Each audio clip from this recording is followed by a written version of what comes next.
The first time the crib rocked by itself, I thought it was the air conditioning. The second time, the motion sensor above the bed lit up bright green while every other child in the room was dead asleep. And that's when I stopped breathing. It was 2:17 a.m., the hour when even the cartoon wallpaper in the pediatric ward looks wrong. My name is Emily, and I'm a night shift pediatric nurse. People always say, "At least you work with kids. That must be lighter than adults." They've never stood in a dark pediatric ward at 3 in the morning, listening to sick children breathe through machines. Our unit is small. 12 beds, for cribs, pastel walls, painted clouds peeling at the edges. During the day, it's chaos: parents, toys, cartoons, doctors teaching students. At night, everything goes quiet except for 3 sounds: monitors, oxygen, and the occasional muffled sob from a parent who thinks no one is listening. That night, we were almost full. Respiratory infections, post-op kids, a couple of chronic cases who knew the layout better than some residents. I was charged for the shift, which meant less running and more watching. At 1:50, I started my usual round. Check vitals, reassure parents, straighten tubing, whisper lies like "you're doing great" to both kids and adults who were clearly falling apart. Room 7 was our quiet room. 4 cribs, all under 3 years old. I dimmed the lights, leaving only the soft blue night bulbs. The monitors glowed like tiny city skylines. I paused by crib 7C, a toddler with bronchiolitis, breathing a little too fast but stable. His mother slept in the recliner, head bent at an angle that would punish her in the morning. I adjusted a blanket here, a sensor there, and moved on. Nothing strange. Not yet. I was back at the nurse's station 10 minutes later when the first alert pinged. It wasn't an alarm, just a motion notification on the central screen. Those little green icons that pop up when a bed sensor detects movement. 7B movement. Then, 2 seconds later, 7C movement. That's odd, I muttered. The kids in 7B and 7C were both on oxygen and had been deeply asleep on my round. I checked the live feed from the low-light camera in room 7. All 4 cribs in view. All 4 kids lying down. No parents standing. No one crossing the room. But 7CS crib was moving. Just slightly. A gentle back and forth, like someone pushing it with a careful hand. I leaned closer to the screen, waiting to see a mother's arm, a nurse's silhouette, anything. The crib rocked again, a slow, rhythmic motion. On the monitor, the toddler's heart rate stayed steady. The mother in the recliner didn't stir. Probably the vent, I told myself. Airflow. I wanted to believe it enough that I almost did. I walked down the hall anyway. The pediatric wing gets a different kind of quiet at night than the rest of the hospital. Adult wards feel heavy. The pediatric ward feels suspended, like the whole floor is holding its breath until morning. Room 7's door was almost closed. I pushed it open with my shoulder, careful not to wake anyone. The air was still. No fan, no window open, just the low whoosh of oxygen and the soft hiss of the HVAC through ceiling vents. All 4 cribs were exactly where I'd left them. But as I stepped closer to 7C, the floor monitor by the door chimed softly and the movement light flashed again. The crib gave a tiny shudder. Then, in one smooth motion, it began to rock, no more than a few centimeters back and forth, as if an invisible hand had found a perfect rhythm. My skin prickled. There was no draft, no one touching it. The wheels were locked, and under all the beeping and hissing, I heard something I still try to convince myself was imagination. A low, tuneless humming, like someone humming a lullaby without remembering how it goes. I froze beside the crib, one hand on the rail. The moment my fingers touched the metal, the rocking stopped mid-swing, like someone had taken their hand away. The toddler slept on, chest rising fast but steady. Tiny fingers curled around the edge of his blanket. His mother snored softly in the recliner, oblivious. I stood there for a full 30 seconds, counting my own pulse, waiting for any rational explanation to kick in. An uneven floor, vibration from somewhere, anything, nothing. I glanced up at the motion sensor mounted near the ceiling. This tiny LED flickered green again. Movement detected, 7C. Only this time, nothing in the room moved at all. "Okay," I whispered, more to myself than anyone else. "We're not doing this tonight." I unlocked the crib wheels, wiggled the frame, put it back firmly. I tucked the blanket tighter, adjusted the tubing, did all the little rituals that make nurses feel like we still control something. Then I left, forcing myself not to look back. At 2:17, the central panel pinged again. Room 7, multiple movement alerts. I was at the station with my coworker Jenna, charting. She frowned at the screen. "Parents probably settling them," she said. "They always pick this time to start overthinking everything." "No one was moving," I said. "I just checked." She gave me a look I know well, the "you need sleep" look. You've been on nights too long," she said. "These sensors glitch when the HVAC cycles." Remember the tech saying that? He had said it, but when I pulled up the camera feed again, my mouth went dry. All 4 cribs in room 7 were rocking. Not violently, not like a horror movie, just gently, subtly, as if 4 different sets of hands were comforting 4 different children in sync. The kids were asleep. The parents were asleep. The door was closed. No one else in the room. Jenna leaned in beside me. "Okay, that's weird," she admitted. We watched in silence. A few seconds later, one by one, the cribs slowed down and settled. The motion alerts stopped. The feed went still. Jenna straightened up and immediately started talking herself out of it. "Vibration," she said. "Maybe a bed upstairs, or the air system, or something. Anyway, nobody coded and nobody fell.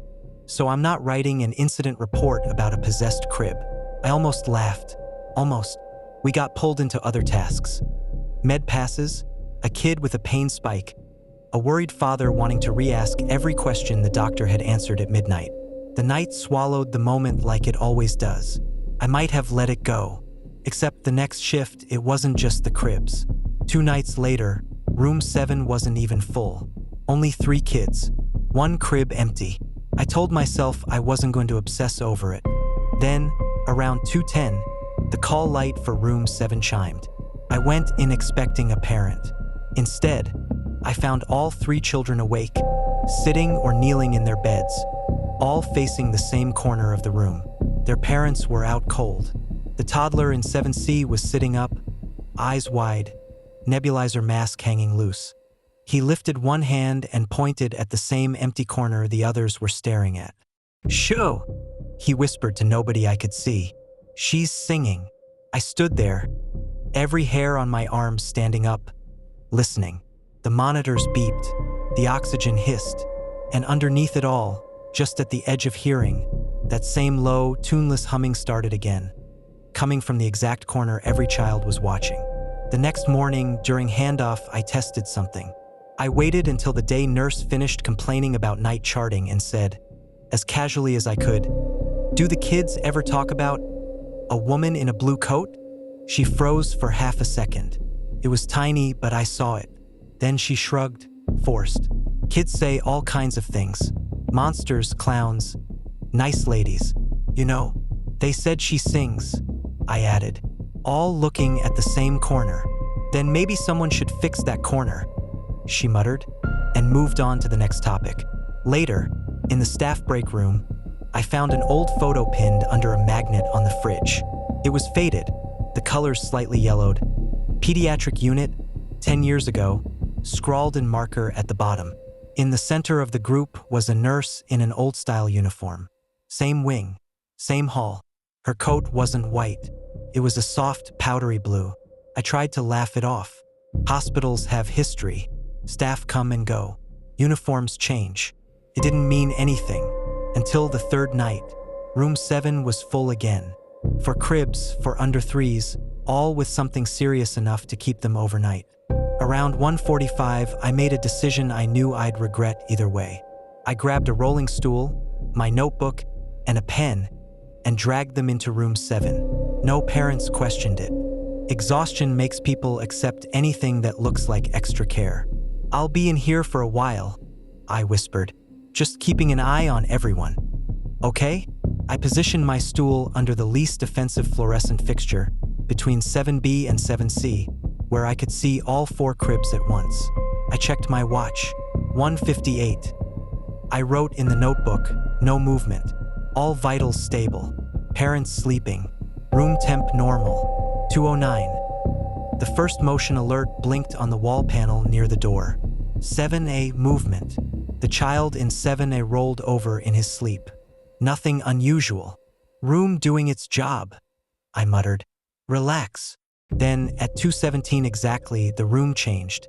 Not visually at first. It was the sound. The HVAC hum dropped half a note.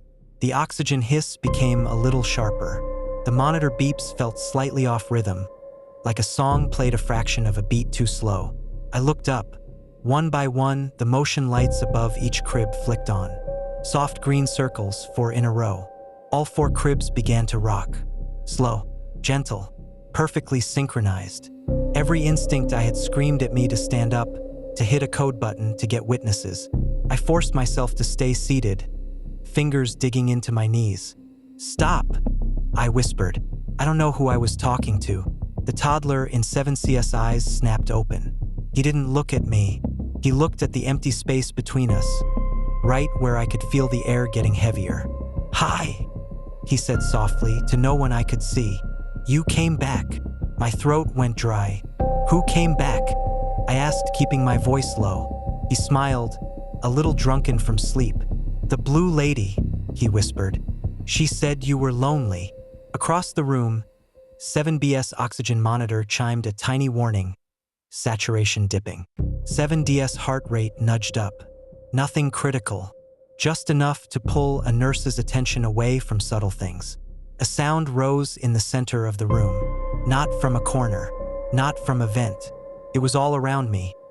A low, soothing humming, too close to be coming from the hallway, too soft to be the parents. I knew that melody, not the tune, but the pattern. I'd heard nurses hum like that over fevers and 4 starts and long, restless nights. But this one had no breath, no pauses. I stood up slowly. The crib closest to me, 7C, rocked a little harder as I approached, like someone increasing pressure on an invisible hand. Hey, I said, pitching my voice to the air between the beds. If you're here to help, you're scaring them. The humming didn't stop, but one of the kids, 7A, relaxed visibly, tiny fists unclenching. For a second, I doubted myself. What if this was helping? What if whatever this was had been doing something long before I ever signed on to nights? Then 7D's monitor shrieked. Heart rate spike. Respiratory rate climbing fast, way too fast. I moved on reflex, crossing the space between us. As I did, the rocking on the other 3 cribs intensified, as if something tried to hold my attention back. Not tonight, I snapped, to the room, to myself, to the empty air. I silenced the alarm, adjusted 7D's mask, checked his chest, repositioned his head. The readings steadied. Behind me, the humming broke for the first time, like someone's voice catching in their throat. I turned back. All 4 cribs were slowing, their motion falling out of sync, rhythm unraveling. The sensors above them clicked off one by one. The last crib to stop was 7C. The toddler there blinked at me, eyes glassy. She said you're mean, he murmured. She only wanted to rock us. I only want you breathing in the morning, I answered, more sharply than I intended. But my hands were shaking. The rest of the night passed in a kind of truce. No more rocking, no more humming, just the usual soundtrack of a pediatric ward trying to make it to dawn. In the morning, I went to the supply room and pulled down an old binder labeled AS Archive. Inside were printed photos, staff rosters, copies of old newsletters. It didn't take long to find her. Nurse L. Morrison.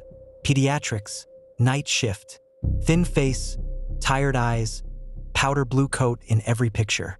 The short obituary clipped beside the photo was simple. Beloved night nurse. Known for walking the unit and rocking cribs when short staffing meant parents had to sleep. She had died on her way home from a shift.